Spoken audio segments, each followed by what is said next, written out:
This is my passion. This is Ike's Outdoors.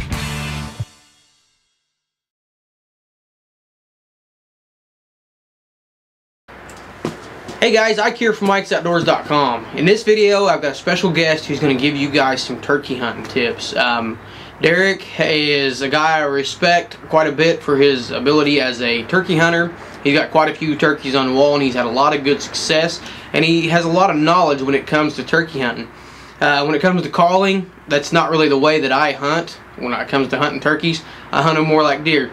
Derek seems to know a lot more of the calling facets, and really just more of the overall how-tos when it comes to turkey hunting. So Derek's going to step in here and he's going to give you guys a few tips on turkey hunting. He's going to talk about decoys, he's going to talk about calling, he's going to talk about basically whatever comes to his mind, whatever tips he can come up with. Hey guys, Derek Lombard here on behalf of Ike's Outdoors.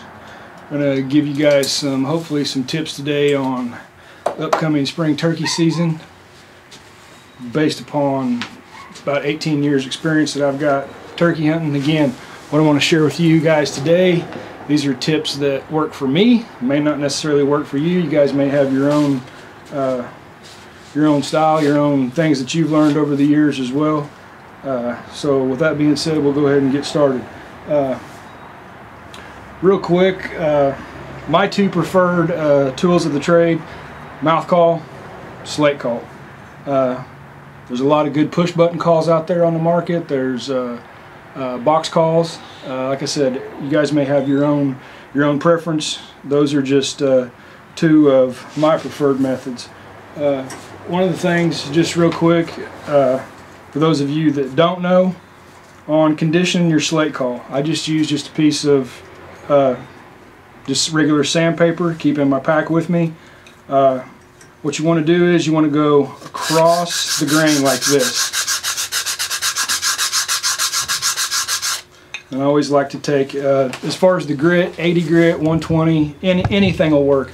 Just give yourself, you just want to make sure that you go across the grain, because you're going to be bringing your stick across that. So you want to be able to go across the grain. That's where and let friction do its thing. I like to rough my stick up just a little bit as well.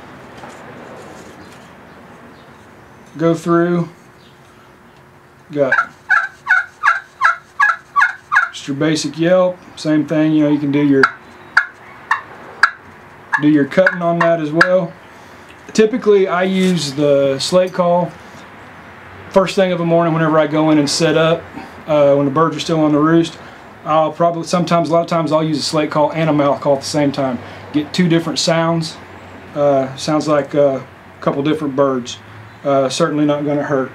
I'm going to stick to my mouth call now and just kind of walk you through like what I would do on an opening day setup. Opening day, obviously you've done your homework. You got a pretty good idea where the birds are roosting. Go in, give yourself plenty of time to get in there and get set up. You don't want to be rushed. Give yourself plenty of time to go in there, whatever locator call you use, whether you use a crow call, whether you use a barred owl call, whatever. Get your gobblers located if they sound off. And I personally, some people may disagree, again, this is just my personal preference, but I like to, once I got a gobbler located, or I know where they're typically roosting, I like to get as close to their bedroom as possible. Obviously without busting them. That's the last thing you want to do, but get in their living room if you can. Your odds are going to go up immediately right off the bat whenever it comes fly down time. As far as decoy setup, decoys I typically use, I typically always just put out you know, just a couple hens. Occasionally, first part of the season, I'll put out a jake. A lot of times whenever I do put out a jake, I always make sure I try to put out a passive or submissive jake instead of an aggressive jake. A lot of the decoy manufacturers have got both, and then some people even use you know, full tom decoys, and that works great. I've never actually tried a tom decoy because I've had good luck with the setups that I've used. So what I would typically do is I'll set a couple hens out there, set a passive jake, and usually what I'll do is I'll take that passive jake and actually I'll take one of my hens and set her, go ahead and squat her down, put her in the breeding position, and then put a jake right over her. That way whenever that gobbler sees it, it's gonna fire him up, and he's gonna come in. A lot of times he may come in just on sight without even calling. I like to, just a little tip, and some of you guys may do this already, but it's a good thing to, I like to, whenever I set my decoys out, step it off. Give yourself, let your decoys not only do what they need to do as far as attracting birds, but use those as a gauge for range estimation. I like to set mine out about 35-40 yards. And for those of you archery hunters, one thing to keep in mind is whenever the birds do come into the decoys, if they're going to respond to the decoys, they're going to come in and face that decoy head on.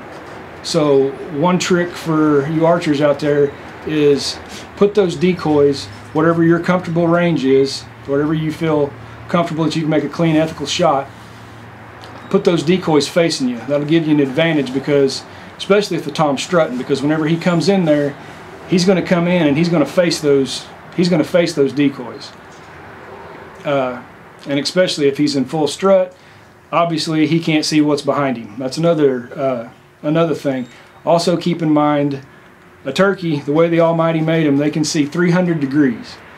So that only leaves 60 that they can't see, and that's directly behind their head. So that's another advantage whenever you set your decoys up, where you set some facing you, for those birds to respond, to come in, and they'll actually get between you and the decoys, for you archers, giving you a chance to get into position and get a clean draw, and hopefully make that good clean shot.